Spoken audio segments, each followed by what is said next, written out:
Bom dia a todos. Eu inicialmente queria dar as boas-vindas a todos vocês em nome da Faculdade de Arquitetura e Urbanismo da Universidade de São Paulo e dizer que é uma honra e um prazer para a faculdade recebê-los.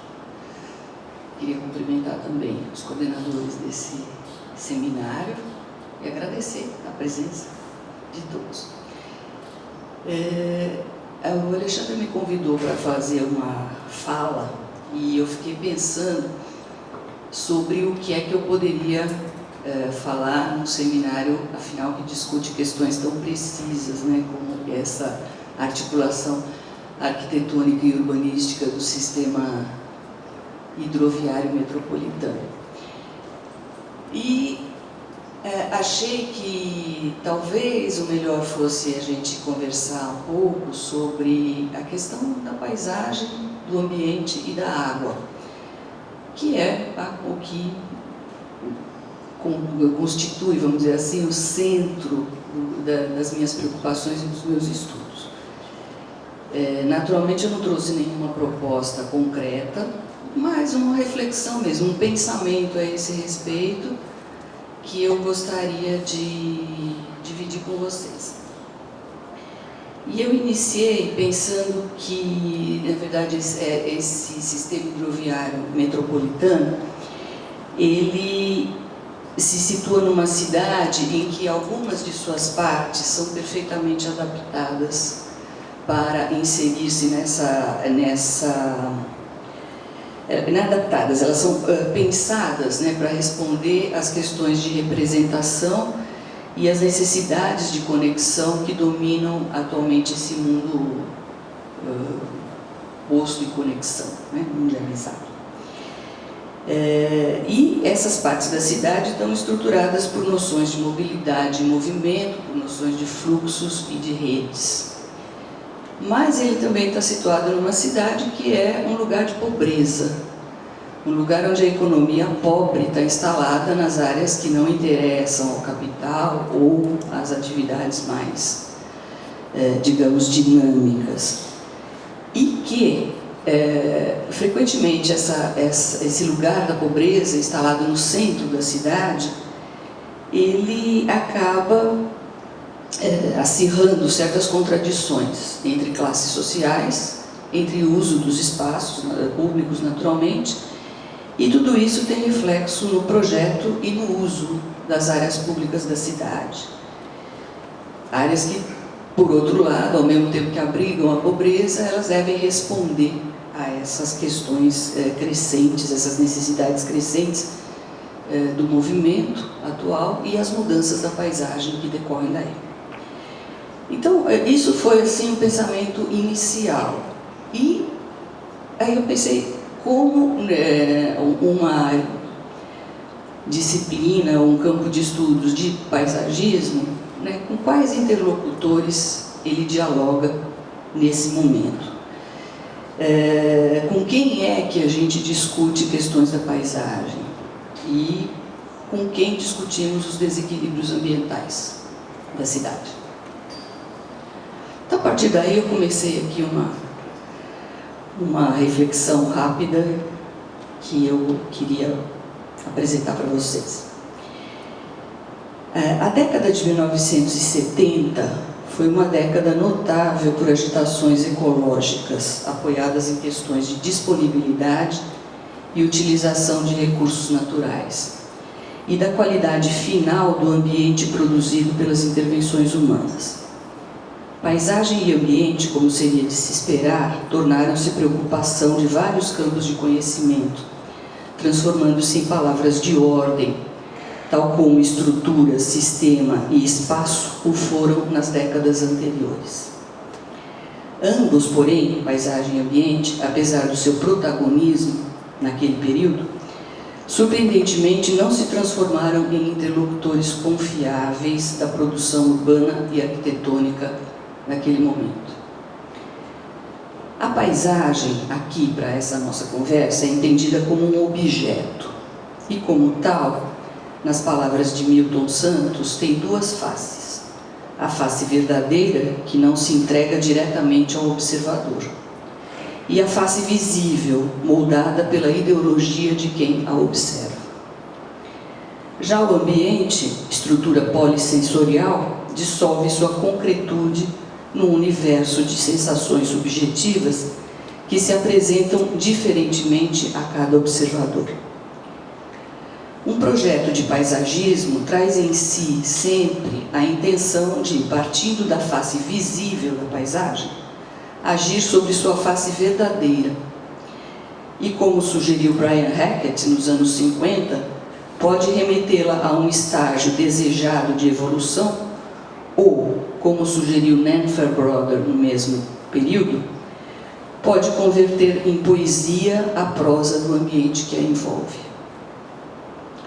No entanto, à medida em que aumenta a nossa capacidade de intervenção na paisagem com o intuito de elevá-la a um estágio desejado de evolução, constatamos atônitos a incapacidade do nosso arsenal de conhecimentos para transformar em poesia a prosa áspera que descreve nosso cotidiano ambiental. Usar a água para fazer uma leitura sobre questões que envolvem o ambiente urbano pode ser uma ideia promissora, já que ela, desenhando a geografia da sobrevivência nos lugares, sintetiza na paisagem a ideia de dinâmica, de continuidade e de unidade. Compreender a natureza de sua presença e de seu uso é um passo fundamental para compreender a paisagem e suas questões ambientais. E qual seria a diferença, em termos de paisagem, entre a existência de água e a existência de água utilizável? Eu creio que a diferença resida, inicialmente, na decisão de obter água utilizável para outras finalidades que não apenas o consumo humano. Decisão que vem sempre acompanhada de um projeto de intervenção que a legitima e justifica. As ações decorrentes de tal decisão são potencialmente transformadoras da paisagem, já que contemplam obras de retificação ou inversão dos cursos dos rios, de construção de barragens e represas e de um sem número de projetos e intervenções que assegurem a perfeita concretização da ideia inicial. E que devem ainda conviver com a água protegida, a água para consumo, limpa, tratada e livre de contaminação. A decisão de tornar a água utilizável para múltiplas atividades envolve, por isso, tanto a consideração dos limites administrativos da cidade e de sua paisagem, quanto as questões ambientais que tal decisão virá a suscitar. E a cidade de São Paulo mostra bem em seu território o desajuste entre todas essas dimensões. A água e o sítio que a envolve formam um conjunto solidário, cuja qualidade suporta ou não as determinações e limitações desse conjunto e sua articulação com políticas públicas de proteção de mananciais, de preservação da paisagem e de qualidade ambiental. Por outro lado, a água, quaisquer que sejam os seus usos, tem contornos que não apenas lhe conferem a forma que pode ser sucessivamente alterada por meio das citadas retificações, represamentos, etc., mas contornos que promovem sua relação com a cidade e com o uso determinado para cada um de seus diversos corpos de água. E essa relação é fortemente influenciada pelo sistema de espaços livres urbanos. O sistema de espaços livres urbanos constitui um complexo em inter-relação com outros sistemas de drenagem, de transportes, de proteção, cujas funções podem com as deles coincidir ou apenas a elas justapor-se, tecendo relações de conectividade e complementaridade com a preservação e a conservação da paisagem, a requalificação ambiental, a circulação e a drenagem urbanas, as atividades de lazer, o imaginário social, a memória individual e coletiva e o convívio social público. Os sistemas de espaços livres com essa formação e com essas funções não se resume naturalmente a um corredor ecológico como aquele que no imaginário de sabor bucólico que anima os moradores da cidade de São Paulo, acompanharia seus cursos de água numa sequência concebida com o propósito primordial de embelezar uma cidade tida por eles como feia e desinteressante. Esse sistema se delineia melhor na profusão de calçadas arborizadas, de praças, de jardins e parques efetivamente usados e integrados entre si, e com as demais funções da cidade e do urbano, na rede articulada de elementos com localizações, desempenho e tamanhos variados, tal como sugerem o termo sistema e seus elementos constituintes. E teria como organizador central o fato de ser formado por lugares públicos ou espaços públicos, que têm nos seus elementos constituintes importantes aliados para a realização das ações da esfera pública e para a promoção pelo uso da integração entre pessoas de todas as classes sociais. É na manifestação cotidiana das contradições e dos conflitos da cidade que podem ser encontradas e lidas as dinâmicas por meio das quais nossa sociedade cria e recria a esfera pública. E o espaço público associado à ideia de localização, acessibilidade e distribuição, lazer e conservação de recursos naturais é o elemento urbano fundamental para o desempenho das liberdades públicas que a instância cultural sugere. Como tal, inscreve-se tanto nos processos de produção do território quanto nas feições que as cidades adquirem em resposta às funções que desempenham a cada momento. Delimitando a área de influência do Sistema Hidroviário Metropolitano de São Paulo, objeto deste seminário internacional, água e terra formam um conjunto único a ser pensado para abrigar atividades diversas ligadas ao seu uso preponderante, que é a circulação. Conjunto que se vê claramente no mapa que estava aqui agora há pouco.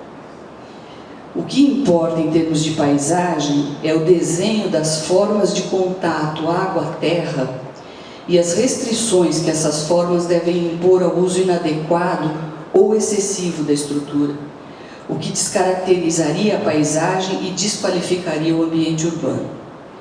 A água, neste caso, esse aqui, é veículo da dinâmica da cidade e é inegável que a decisão de utilizá-la também para o transporte confere unidade e continuidade à paisagem e que as potencialidades e limitações de seu projeto condicionam novas bases de discussão ambiental. Porque a questão aqui não reside apenas na qualidade das soluções a serem implantadas em um lugar, face visível da paisagem, mas reside também em como decifrar e resolver problemas que pertencem à face verdadeira dessa paisagem e que por isso não se representam ali naquele lugar. O trajeto do Sistema Hidroviário Metropolitano é feito de reservatórios e segmentos de rios que atravessam e circundam a cidade, guardando nesse trajeto memórias e partes da vida de todos os seus habitantes. São essas águas, plenas de significados e de relações de afeto, que requerem e condicionam os projetos de paisagem à qualidade do ambiente resultante. Eu imagino que essa reflexão, embora tenha ficado num plano bastante abstrato, é uma reflexão que muito mais procura trazer para o campo do paisagismo, não é trazer, mas que procura despertar no campo de conhecimento do paisagismo uma responsabilidade que ele tem com a produção do urbano. É responsabilidade que, apesar de tudo que aconteceu na década de 1970, ela permanece adormecida, não é? A gente ainda trata muito no paisagismo de questões acessórias, não é? De como devemos arborizar, de como é que devemos proteger florestas e campos e matos. Porém, as decisões que nos levam a arborizar e proteger áreas vegetadas são muito diferentes das decisões que nos levam a pensar sobre a paisagem urbana e sobre a qualidade do ambiente urbano. e elas são profundamente diferentes nas suas finalidades. Não acho que sejam contraditórias, mas eu acho que o paisagismo deveria acordar um pouco para a questão das cidades. Alexandre, é isso. Tudo bem? Eu agradeço muito a vocês.